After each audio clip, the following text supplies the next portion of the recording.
but there's something lingering at the end of the smell, and I don't know. It might be fear. Yeah.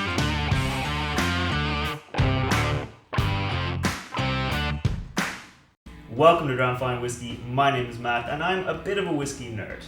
My name is Rose, and I'm a whiskey noob. And today we're going to continue her education in whiskeys by trying different whiskeys from different regions around the world. Now, whiskey can essentially be made in any country because it's just essentially a distilled grain spirit that's been aged in wooden barrels, but we're going to stick to the main regions. Now, you can get whiskeys from Australia or India or Belgium, The France. Antarctic?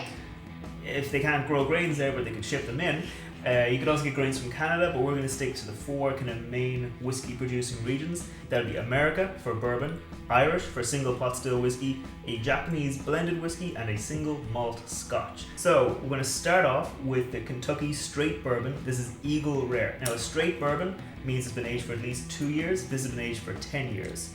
It's been aged in virgin oak casks, so you're going to get a lot more of the spice and the sweetness than you would get in whiskies that have been aged in casks that held bourbon beforehand. So think maybe like peanut brittle, oak spices, think maybe caramel, brown sugar, think kind of deeper, rounder, richer notes, kind of spicy as well maybe. It smells delicious, very sweet under the nose. Okay. The nose. And the taste is also very sweet. You get like a nice spicy finish, but like not a bad spicy, very good spicy, nice, easy. And it's not like super sharp going down either. Okay. Would it remind you like of a red wine, that kind of oakiness, the tannins? No. No? Okay. It's very nice, but it doesn't taste the same as if something whiskey was made in like a red wine barrel. To me, it might have been. No, it was aged in brand new or bourbon barrels. Wait! So yeah, Eagle Rare is generally thought of as being a good whiskey. It's a good bourbon. It's kind of a step up from some of the other kind of more basic entry-level bourbons. It's 10 years old, so it's got a nice bit of age behind it. It hasn't just been poured into a barrel, left for a quick little while, and taken out. Mm-hmm. So do you like it? I like it, and I recommend it. Okay. Next, we're going to move on to Ireland, and this is a single pot still whiskey. You have had this one before, though. This is Teeling's single pot still whiskey. Single pot still is the style of whiskey that's unique to Ireland. It's made of a mix of malted barley and unmalted barley, and this has been aged in casks that previously held bourbon barrels. It's also been aged a bit in virgin oak casks and sherry casks. So you're going to get a bit more of the spice, maybe less of the spice you get from here, maybe more baking spices, maybe more cinnamon and clove, kind of Christmas almost style spices. Mm-hmm. It's like they took the spices, like you know how a clove comes like whole clove, and just put it in my mouth. Versus, I think Eagle Rare was a little bit more like a gentle spice flavor journey. Okay, because the sherry influence here might have a good spice behind it. Mm-hmm. It's more of an impact, not a punch. As strong in terms of like the spices. Like if you took a whole clove and put it in my mouth, like the original spice, like from nature, it's very strong. Okay. Compared to the bourbon that we tried, or I guess I tried. That was a lot more of like a smoother spice, kind of like, I don't know, maybe it's just that the seasons are changing and I just think about Christmas. I know it's too early, it's not Thanksgiving even yet. But that's what I feel like. A little easier to get started with. This one's a little bit more like you need more impact in your whiskey. Alright, so I think we'll move on to the Japanese whiskey. I'm really excited for this one. Okay, so this is a blended whiskey from Suntory. So this is actually from their 3 different distilleries, the Yamazaki, the Hakushu, and the Chita distillery. It has a little bit of peated whiskey in it, so it's going to be a little bit of smoke, but generally they make this to be nice and easy. It's light, fruity, maybe a little bit of peppery spice in there. Think apples and pears, but not like overly fruity, and it has a pretty short finish. Question before I drink this. Okay. Why does this end in a KY and some of the other ones end in like the KEY?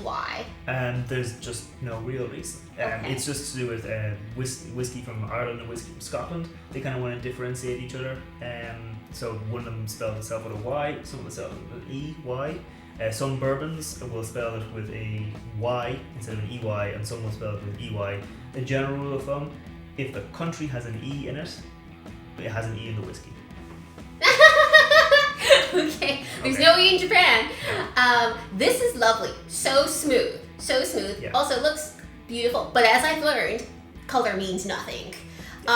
It is maybe floral notes in Yes. there. Smooth, not super strong in terms of sweetness. Like a nice, like I guess floral, like rose petals, like a nice gentle sweetness there. Not a ton of Yeah. overwhelming spice. Nice light spice. Okay.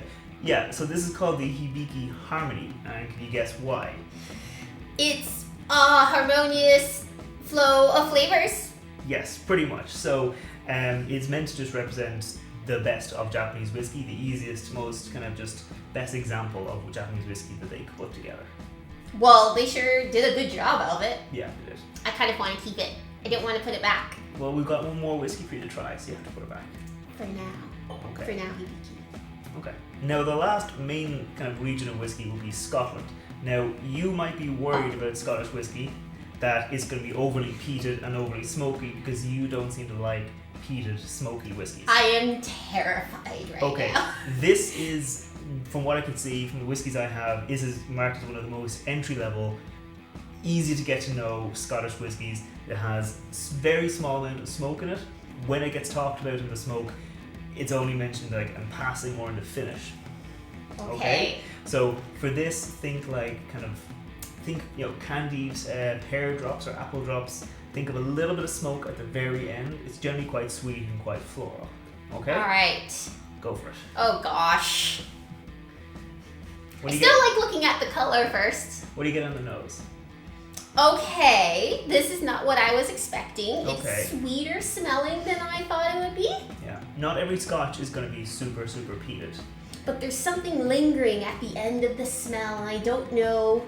It might be fear. Yeah. So there is going to be a little bit of peat smoke, but much less than you would have had in, let's say, the Teeling Black Pits. That's quite a heavily peated whiskey. Okay. Okay. Here we go.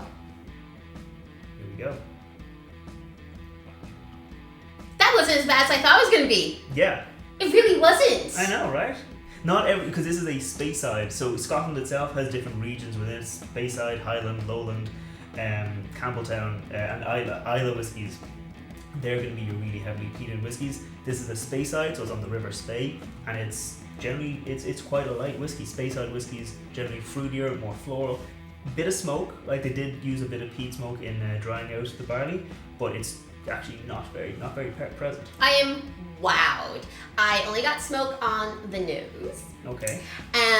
Not on the taste. It tasted like there were, okay, I know I say sweet. I don't really know how to taste or differentiate tastes within a whiskey, but like there was something different. And there are like levels of different. I think I went into it afraid and I came out very pleased. Good. Well, that's the way to be. Yeah. So I'm glad you were able to be surprised by that whiskey. Yeah, I came in afraid. I thought my mouth was just gonna go on fire because it's like the peat Scotch. When I think of Scottish whiskey, I think of, I don't know, like an old brusque sailor man who drinks his Scotch whiskey at the end of a day of hauling in fish. I don't know why I think of sailors so much with whiskey. Okay. But it wasn't when that. you think of this, what kind of person do you think of? Me. Alright, so this wasn't exactly every single whiskey from every single country that you can imagine. We've just got a good example of an older bourbon, an Irish pot still, a nice Japanese blend, and a Scottish whiskey that's not too smoky. So have you got any final thoughts? Like, I am just so surprised that there's so much difference. I feel like being in Ireland, I should have just automatically liked the Irish whiskey the most. But then being American, I feel like, should I like the bourbon the most? But like, I guess if you're just getting into whiskey, it's okay to just explore different regions. I think I really like the Hibiki, the Japanese whiskey. The Scotch was like, the Scotch whiskey was so tasty. I was not expecting that I would like it to be such a good like flavor profile. I'd almost go for these two for like if you needed like a whiskey noob or beginner to whiskey to drink. They're so smooth. Because you can't just like one style of whiskey. Now you can try lots of whiskeys within a specific style. You can try every bourbon or every Irish or every Scotch or every Japanese whiskey. But it's also okay to like one or two or three whiskeys from each category. You don't like heavily peated whiskeys, so you probably wouldn't like an Islay whiskey, but you might like a Highland or a Lowland. Yeah. One that has less of that peat and more of the floral notes. You might like some Japanese whiskies, but again, you can get peated Japanese whiskies that you might not like. You can get really nice, sweet Irish whiskies. You can get maybe less spicy bourbons. You can try all different types. I think it's bad to judge whiskey as just being whiskey and be like, oh, I've had a whiskey, I don't like it. But it's good to judge the different types, what countries and regions it comes from, because like you never know, you might find something that you really like. Exactly. Within a category that you think you don't like. Yeah, give it a go. Definitely. So, in summary, I think that's where we're going to leave it. Next up for you, we've taught you that there's differences between whiskies even at the most entry level. We've shown you the different main styles of whiskey. Now we've shown you different regions of whiskey. Next, you're going to have to learn how to taste whiskey. I only know 4 tastes. Taste? Flavors? Help. But we're going to teach you more. Alright, I'll see you next time. Sláinte. Bye bye. Welcome to Dram Fine Whiskey. I'm Rose, a whiskey noob. I'm Matt, a whiskey nerd. And today, we're going to take you on a trip around the world. Maybe that one won't make it in.